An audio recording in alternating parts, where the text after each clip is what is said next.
Pasto Extraordinário. Oferecimento Corteva AgriScience. Olá, seja bem-vindo ao programa Pasto Extraordinário, realizado em parceria com a Corteva AgriScience. Hoje nós vamos falar sobre fertilidade do solo, porque um solo bem nutrido vai garantir uma maior e melhor oferta da forrageira para o rebanho e evitar assim o efeito sanfona do gado. E mais, nossa equipe de reportagem esteve no Pará, em uma fazenda que é referência na região na adoção de técnicas de combate a incêndio. Então tem muito conteúdo bom por aqui, vem com a gente!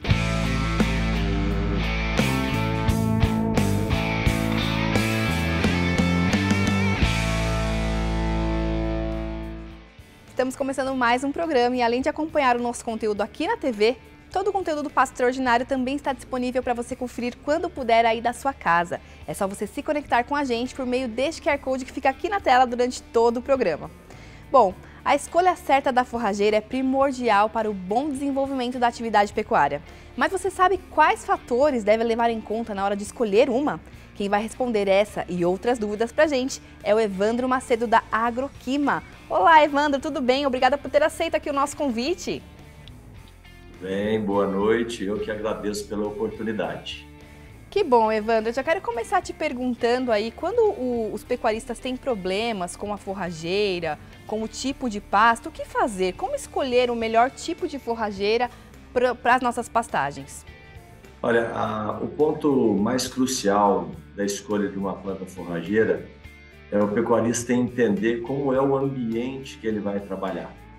Nós temos algumas limitações da natureza que a gente simplesmente não consegue alterar, tipo relevo, drenagem do solo, a profundidade do solo, a gente não consegue alterar essas coisas. Então, o primeiro passo é o pecuarista entender muito bem como é o ambiente que ele vai trabalhar. E aí nós estamos falando de características físicas e químicas do solo e também do clima. Feito isso, basta a gente procurar dentro das diversas opções de plantas forrageiras que temos no mercado, quais são aquelas que mais se adaptam a essas condições, vamos dizer, naturais do ambiente e em função disso, ver qual delas melhor se enquadra na atividade profissional do nosso produtor. Se nível tecnológico, a atividade que ele vai desenvolver, se cria, recria em terminação, a atividade que for. Sim. E aí, quanto que a escolha certa da forrageira, do tipo certo de pasto para determinada região, determinado solo, impacta na produtividade? Olha, o impacto ele pode chegar em 100%. Vou te dar um exemplo. Um produtor escolhe colocar uma braquiária brisanta, cultivar marandu, por exemplo, em um solo que tem problemas de drenagem. Essa planta pode ir à morte em muito pouco tempo, e aí você zera o processo produtivo naquela área. Se você tem uma planta que não é a mais adequada, mas ela sobrevive naquele ambiente, em determinados períodos do ano nós podemos ter uma limitação muito grande da produção, da produtividade. Então, as variações do que ele pode produzir ou deixar de produzir são gigantescas, em função apenas da escolha do material forrageiro. Sim, agora para o produtor que já está tendo problema aí com a forrageira que ele escolheu para os pastos dele, para as pastagens dele, qual que é a dica para ele conseguir se adaptar agora? Bom, primeiro é uma questão de custos e de retorno. O pecuarista, antes de pensar em qualquer alteração no seu dossel forrageiro, na composição forrageira da sua propriedade, ele deve buscar exaurir ao máximo o potencial dos materiais que ele já tem. E existem outras coisas que são prementes a ele trocar uma planta forrageira. Ele exaurir o máximo de produtividade que aquelas plantas que ele já tem podem entregar, ter uma propriedade livre de invasoras, ter uma propriedade livre de pragas e doenças, ter uma propriedade bem dividida, com boa oferta de água. No dia em que ele exaurir o máximo que ele pode tirar das plantas forrageiras que ele tem na propriedade, e se ele entender que ele pode produzir mais ainda, aí sim nós podemos pensar num processo de substituição de plantas forrageiras que provavelmente não estejam nos melhores locais. Tá ótimo. Muito obrigada pela sua participação aqui com a gente, Evandro. Foi um prazer conversar com você. Eu que agradeço. Boa sorte e bom programa. Muito obrigado. Obrigada, Evandro. Informações técnicas de qualidade para aumentar a produtividade com a adoção de boas práticas em todas as etapas do processo é o que você encontra no Pasto Extraordinário. Então acesse o QR Code que está aparecendo aqui na tela para conferir o nosso site e as redes sociais. E agora vamos entender a relação entre a fertilidade do solo com a sustentabilidade. Um pasto bem adubado, bem manejado, trará bons resultados na produção animal e também para o meio ambiente. E quem vai explicar isso melhor para a gente é o engenheiro agrônomo Stanley Monteiro. Confira.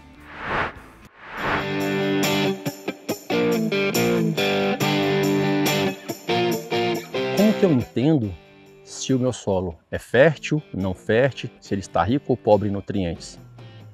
A maneira em que eu determino isso é através da análise de solo. Eu vou ter ali os parâmetros químicos e físicos que correspondem a esse solo. Ainda que eu tenha parâmetros conhecidos, que são indicadores de que esse solo não está fértil, não está apto, ou que ele precisa de correção ou de adubação, é através da análise de solo, com as coletas que eu faço e em laboratório, que eu vou ter a determinação dos nutrientes em que estão de modo equilibrado ou não, e também vou conseguir determinar a quantidade de nutrientes que eu preciso adicionar naquele solo, e daí eu traço as minhas estratégias de como fertilizar, com quais fontes e em que modo e quando, para que eu possa ter aí um solo fértil e que me propicie uma forrageira produtiva. Falando sobre análise de solo de maneira conceitual, pode parecer que é algo difícil, mas não. Além de ser muito simples, é acessível e todos os pecuaristas que pretendem o que precisam fazer podem fazer sem nenhum problema. É uma prática extremamente fácil de ser realizada, que consiste na extração em camadas sugeridas por um técnico, de maneira a você homogeneizar as amostras dentro de uma determinada área, geralmente número de amostras por hectare é a medida usual, e fazer o envio de acordo com as orientações do técnico, do agrônomo responsável, para que seja levado a um laboratório e que em pouco tempo você obtenha as respostas e tenha aí uma radiografia, né, do seu solo, mostrando quais são as condições e o que deve ser feito. Importante na determinação da fertilização que eu faça uso dos condicionadores de solo, a exemplo do calcário e do gesso, que vão equilibrar o meu pH em condições aceitáveis e vão ser propositores, ou melhor dizendo, estabilizadores para que os nutrientes que serão adicionados ao solo estejam disponíveis para a planta. Um solo não fertilizado, digamos que pobre em nutrientes, me levam a uma pastagem pouco produtiva. Ainda assim, eu vou conseguir ter, no período das águas, um ganho de peso, ainda que não tão eficiente o quanto eu poderia ter, não extraindo as condições máximas que são possíveis de atingir, mas que ao fim das chuvas, onde eu vou ter um decréscimo da oferta de forragem e também da qualidade desse capim, eu tendo a ter, nesse próximo ciclo, que é o período seco, uma perda de peso, ou seja, eu ganhei peso nas águas e eu perdi peso na seca. Isso é o famoso efeito sanfona, que é uma prática insustentável, ou digamos assim, não sustentável, no sentido de que eu fiz extração de nutrientes, eu aumentei o meu período no sistema para atingir os meus objetivos, e com isso eu não consigo atingir os patamares que eu necessitaria. Nesse exemplo não sustentável, onde o animal ganhou e perdeu peso, o que eu posso fazer? De quais ferramentas ou de quais estratégias eu posso lançar mão para reverter esse cenário? Uma delas é através da fertilização. Se eu consigo fertilizar o meu pasto e eu consigo ter um pasto com mais quantidade e com mais qualidade, atrelado às técnicas de manejo, eu elimino esse efeito sanfona, eu coloco o animal para ser mais eficiente, ganhar mais peso, reduzir o período de permanência do animal naquele pasto, aproveito melhor os recursos naturais e as tecnologias disponíveis. Com isso eu sou mais rentável e mais sustentável. A utilização de adubação de pastagens na cultura da pecuária, ela ainda é um pouco tímida. A fertilização, o uso dos corretivos, eles me proporcionam a otimização dessa área, ou seja, eu deixo de utilizar áreas maiores para produzir a mesma quantidade, eu aumento a minha pressão de pastejo, a minha carga animal dentro daquele hectare, E isso me dá uma métrica de sustentabilidade, que é ser mais produtivo e ser mais eficiente em uma área potencialmente menor, ou produzindo mais na mesma área. Isso aí me traz essa métrica de sustentabilidade e também de rendimento econômico, garantindo a otimização, patamares bem elevados de produtividade, coisas de 3, 4, 5, 10 vezes mais produtividade quando comparado com pastagens degradadas e não fertilizadas. É uma tecnologia que precisa ser encarada com um pouco mais de, digamos, bons olhos para adotar e entender as possibilidades e os benefícios que eu posso ter com essa atividade. Pode ser utilizada por pecuários de pequeno, de médio, de grande porte, e que a gente tem que falar cada vez mais sobre esse assunto, sobre todas as métricas possíveis e tecnologias disponíveis para garantir sucesso e sustentabilidade.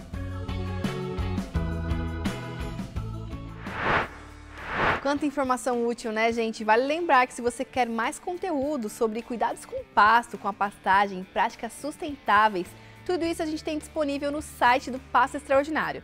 Para acessar agora o site é bem simples. Basta ligar a câmera do seu celular, apontar para esse QR Code que aparece aqui na tela, que você vai ser direcionado para a plataforma de conteúdo do Pasto Extraordinário. E no próximo bloco nós vamos falar sobre incêndios. Você, produtor que tem sido impactado com essas ocorrências próximo à sua propriedade, não pode perder as dicas contra incêndios que o pessoal da Fazenda Brasil Verde, na região do Pará, vem realizando há anos. Então, não saia daí!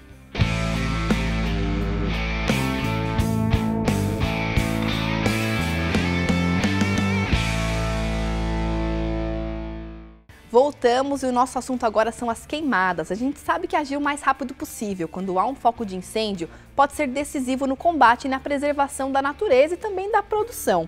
Quem vai nos explicar mais sobre uma tecnologia de monitoramento que em tempo real consegue identificar os focos de incêndio e também vem auxiliando aí na redução de CO2 da atmosfera é o Osmar Bombini, que é diretor de inovabilidade na 1,5 Grau. Olá, Osmar, seja muito bem-vindo aqui ao nosso programa. Olá, Yael. Olá, amigos do Pasto Extraordinário. Perfeito. Osmar, eu queria que você começasse falando para a gente como funciona esse sistema de monitoramento, quais regiões que vocês atuam atualmente e qual a infraestrutura de vocês. Maravilha. Bom, nós atuamos em todos os biomas do Brasil com o nosso sistema, em propriedades agrícolas e florestais e também no Pantanal, né, que é o nosso maior projeto. Hoje nós monitoramos aí 8,5 milhões de hectares no Brasil, sendo 2,5 milhões de hectares no Pantanal. Nós temos a plataforma integrada que chama Pantera, né? O Pantera, ele traduz os fundamentos do incêndio florestal em tecnologias de prevenção, detecção, resposta rápida e depois a gente faz a análise do impacto evitado, né, pelos incêndios evitados. Então, o coração da nossa tecnologia é a detecção instantânea, né? Que são câmeras de alta resolução, que são instaladas no topo de torres de comunicação, e essas câmeras elas têm um alcance de mais de 40 quilômetros de visada e uma detecção instantânea desse foco, nesse raio aí de 70 mil hectares, em até 3 minutos. Isso faz a diferença e também o sistema indica a latitude e longitude exata do foco, o que facilita identificar quais são as brigadas mais próximas, né? Perfeito, Osmar. E qual o tamanho do foco de incêndio que vocês conseguem detectar? Vocês conseguem detectar uma faísca? Vocês conseguem detectar quando o incêndio já está um pouquinho grande? Como que isso funciona? Então, a partir do momento que existe uma alteração atmosférica, né, uma fumaça qualquer, eu já consigo identificar esse foco. É muito rápido isso, né? Então, uma câmera faz um giro de 3 minutos. E o algoritmo de inteligência artificial funciona em segundos. Ele vai entendendo as alterações, ele vai entendendo o que não estava lá o que não aparecia na tela, então ele começa a entender que tem uma mudança atmosférica, né, uma fumaça. Então, durante o dia, ele entende essa alteração muito rápido. Nós temos aí exemplos de focos bem pequenos detectados e à noite ele detecta a alteração de luz. Então, pequenas alterações, alteração de luz, o sistema consegue identificar. Então, eu posso dizer para vocês que realmente é no início mesmo do foco. A gente costuma dizer que todo fogo pode ser apagado com a sola da bota. Então, é sempre essa a nossa missão, como que a gente consegue identificar um foco que dê tempo do brigadista chegar lá e apagar com a sola da bota, né? Esse é o nosso jargão. Muito obrigada pela sua participação, parabéns pelo trabalho de vocês, foi um prazer conhecer mais aí dessa ferramenta tão importante para preservar os nossos biomas, para preservar a nossa produção rural, enfim, muito obrigada. Obrigado a todos. Obrigada, Osmar. E aí, para a gente dar continuidade a esse assunto de incêndios, a gente vai conhecer agora a Fazenda Brasil Verde. Por lá eles têm um trabalho de boas práticas para prevenir qualquer foco de queimada próximo à fazenda. Vamos acompanhar.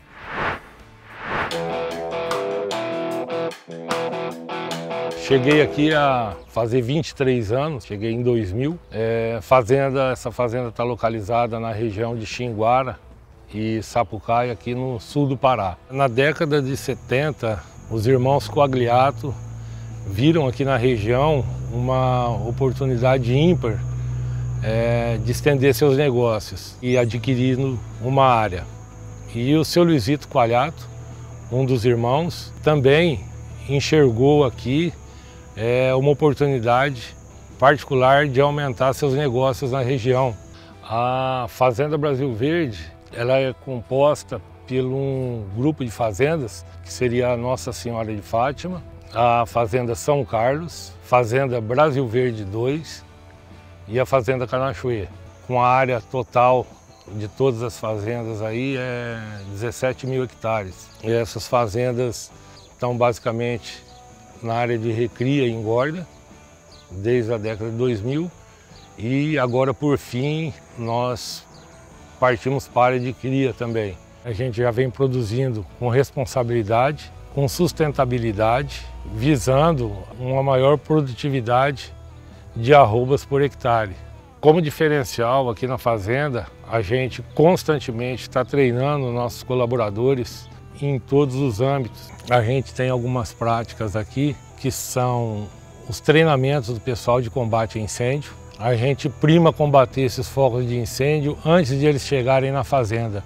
Então a gente procura combater o incêndio na rodovia antes de ele entrar, no vizinho antes de ele chegar na divisa da fazenda. No período de seca, a incidência de focos de incêndio aqui na região são constantes. Aqui na fazenda a gente dispõe, em primeiro lugar, de rádios comunicadores, que é de vital importância na identificação dos focos de incêndio. Assim que a gente chega no local do incêndio, cada um tem a sua função já pré-determinada. São deslocados os tratores bombeiros. Um dos equipamentos que a gente tem aqui na fazenda são as bombas costais com água. Essa o pessoal usa para apagar focos de menos intensidades e fazendo o rescaldo no pós-incêndio. Os abafadores, a gente fez aqui na fazenda mesmo. Esses abafadores são feitos para, assim que o trator passa apagando com água, o pessoal vem fazendo o rescaldo com esses abafadores, que dinamiza o trabalho, inibe a acender novos focos. As foices e facões a gente usa para cortar algum pau que esteja mais alto, alguma moita, o fogo não chegar até eles. Na hora que tiver 100% extinto o incêndio, a gente ainda permanece lá para no outro dia, quando o sol voltar a esquentar novamente, a gente não ter surpresa com novos focos que podem gerar um novo incêndio. Como medida preventiva, a gente usa a gradagem da margem da rodovia, que é muito extensa, devido a bitugas de cigarro, tocos de cigarro o pessoal joga, etc. O posicionamento dos tanques pipa nossos, dos tanques bombeiros, eles são colocados em lugares estratégicos dentro da propriedade, facilitando o deslocamento e a chegada mais rápida até o foco. A gente usa também na prática instrução do nosso pessoal para que não acendam fogueiras, para queimar lixo, etc. A gente pede também para que não façam esse procedimento dentro da propriedade. E temos placas indicativas em toda a fazenda, despertando a consciência do pessoal para o perigo do incêndio. A gente conclui isso com trabalhos de boas práticas que a gente tem dentro da fazenda para prevenir qualquer foco de incêndio. O custo de investimentos em equipamentos na fazenda, ele é alto. O investimento em colaboradores é importante demais. Agora ele se torna até insignificante perto do prejuízo ambiental e o prejuízo material que o incêndio traz para a fazenda. Nós não praticamos a queimada aqui na fazenda, aliás, nunca praticamos, porque a gente tem uma visão de futuro. Num princípio, o pecuarista pode pensar que seria viável esse procedimento, mas num futuro próximo, o prejuízo biológico e ambiental chega e ele cobra um preço muito caro por isso.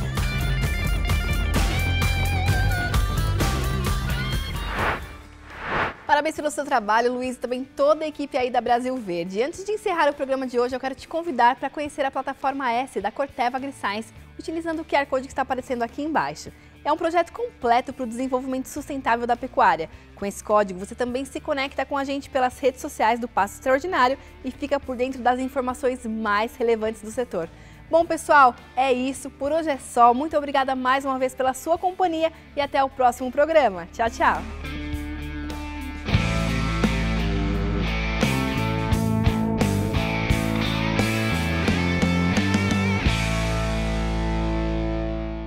Oferecimento Corteva AgriScience.